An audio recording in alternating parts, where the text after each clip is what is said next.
Hello students, we are learning English grammar. The topic for today is direct and indirect speech. It is also called as reported speech. This is the second part of the video. In the first part, we have studied the tense rule, the rule for modal verbs, the time and place rule. In this video, we will study the rules for imperative sentences, universal truths, and imaginary conditions. Let us start with imperatives. Now things are slightly more complicated with imperatives.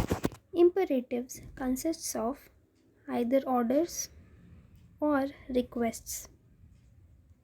In case of order, we should always introduce tell plus infinitive in the indirect speech. Infinitive means to. In case of request, we should always introduce ask plus infinitive. Here infinitive again means to. Now let us see this with the help of examples. Now here you can see two columns. The first column is for direct speech. The second column is for indirect speech. Let us read the first statement, shut up. Now this is an order. While converting this into indirect speech, we are supposed to add tell plus infinitive. But indirect speech will be in past tense because this is in present tense. So the past of tell is told. Infinitive means adding to plus the verb. So the indirect speech of shut up becomes he told me to shut up. Now let us see another example of negative imperative sentence. That means it is an imperative sentence, but it has a negative word, don't or do not. Don't do that again. Now again we will introduce tell plus infinitive and we will add not here because it is a negative sentence. So don't do that again, which is in direct speech. In indirect speech it will become he told me not to do it again, because tell is converted into past tense, which becomes told. Infinitive is to and do is the verb here. So don't do that again is indirect speech. Its indirect speech becomes he told me not to do it again. In case of requests, we add ask plus infinitive. Let us look at the example. Please give me some money. Now here give remains as it is. We just add a word asked, and infinitive is added before give because give is the verb here. The verb remains as it is in imperative request as well as in imperative orders. Look at this. Don't do that again. Here do is the verb which is intact here. That means we don't have to change the verb. We just have to introduce a new word like tell in case of order and ask in case of request. So please give me some money in direct speech. When it is converted into indirect speech, it becomes he asked me to give him some money. I hope you are able to understand this. Now let us move on to universal truth, habitual facts, etc. Universal truth means something that is true universally, it never changes. Habitual facts means things that we do as a habit, things that we do regularly. Now the rules for changing universal truth and habitual facts from direct to indirect is here. If the reported speech states some general, universal or habitual truth, proverb, historical event in the past, improbable future condition, that means something which might not happen in future. In this case, the present tense used is not changed into the corresponding past form. Now in the first part of the video, we learned that present tenses are changed into past tenses while converting direct speech into indirect speech. But when the sentence is talking about any universal truth, any habitual fact, any proverb, historical event, or improbable future condition, the present tense will not change into past tense. That means the present tense will remain in present tense. Let us see some examples. Let us see the first one. My friend said, I am an early riser. Being an early riser means waking up early in the morning. Now, being an early riser is a habit. That means it is a habitual fact. So, in this case, the present tense will not change into past tense, it will remain in present tense. So, the indirect speech will be, my friend said that he is an early riser. Pay attention to is, this is still in present tense. While changing the pronoun I, we are referring to my friend. So we may write he, we may write she, doesn't make a difference because here the gender of my friend is not mentioned. Let us look at another example. Father said, man is the only animal that cooks his food. Now this is a universal truth. So in this case also the present tense will not change into past tense, it will remain in present as you can see here. Let us read this indirect speech. Father said that man is the only animal that cooks his food.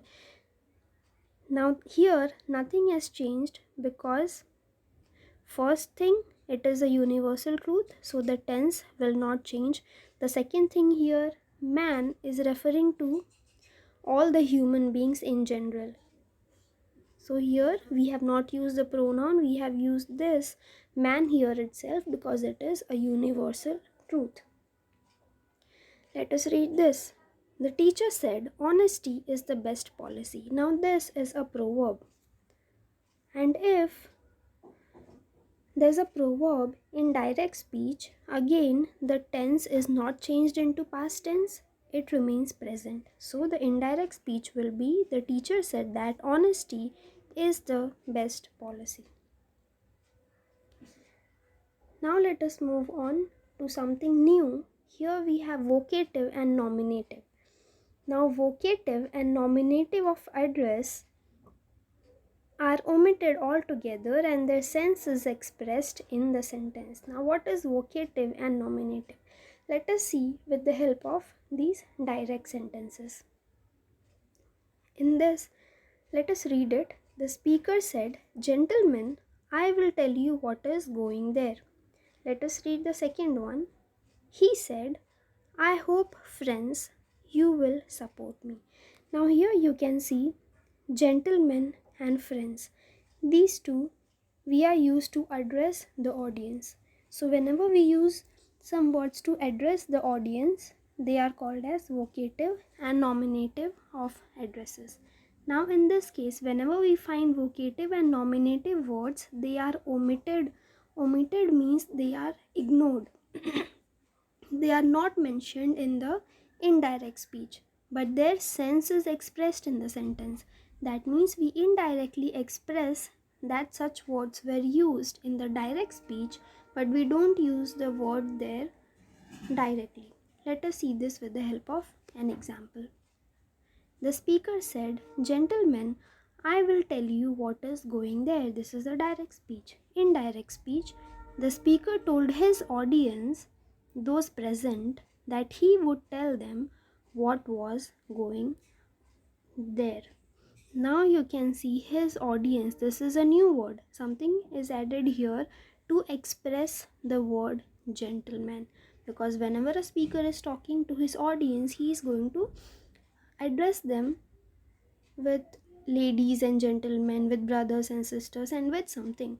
So we have to include, we have to express that something in the indirect speech. So here we have introduced his audience.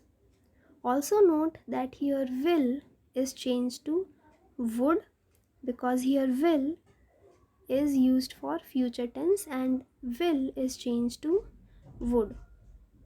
Also notice that here is changed to was because we learned earlier in the first part of the video that present tense is changed into past tense when the sentence is not talking about universal truth or habitual action. So in this case, this is not a universal truth. So is changed to was. Let us look at the second example. He said, I hope, friends, you will support me. Let us read the indirect sentence. He said that he hoped they would support him. Now, here instead of friends, a word they has been added. Now, we can also write this sentence as he said that he hoped his friends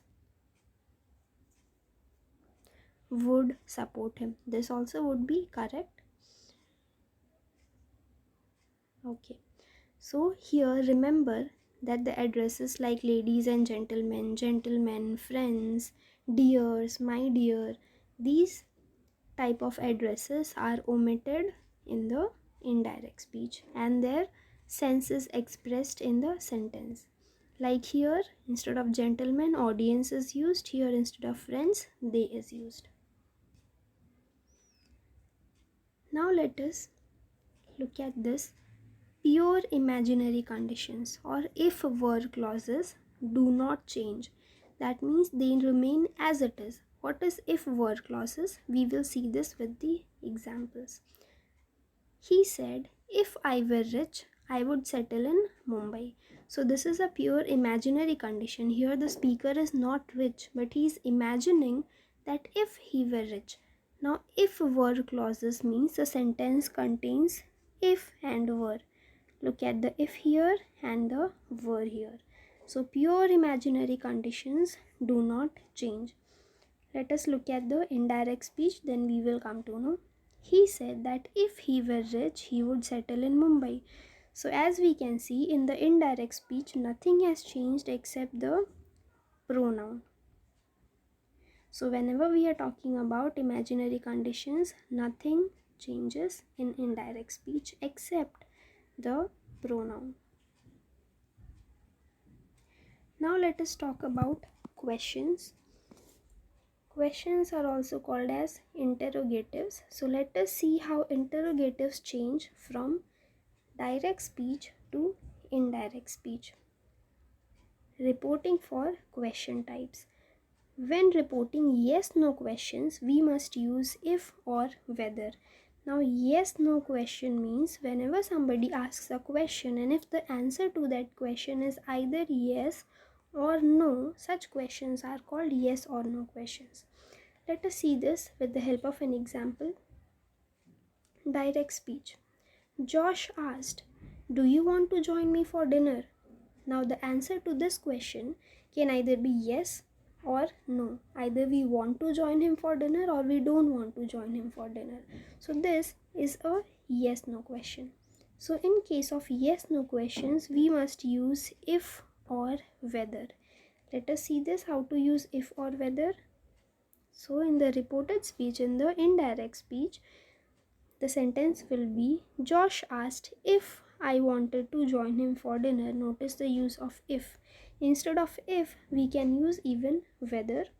But I advise you to use if because in whether you might get confused with the other form of weather, which is WEATHER.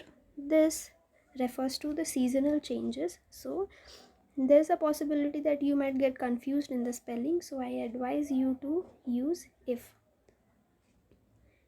Now let us try this on our own. The direct speech is Heather asked, should I go to the doctor?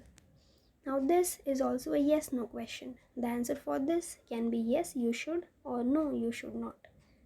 So in this case the reported speech will be Heather asked if he should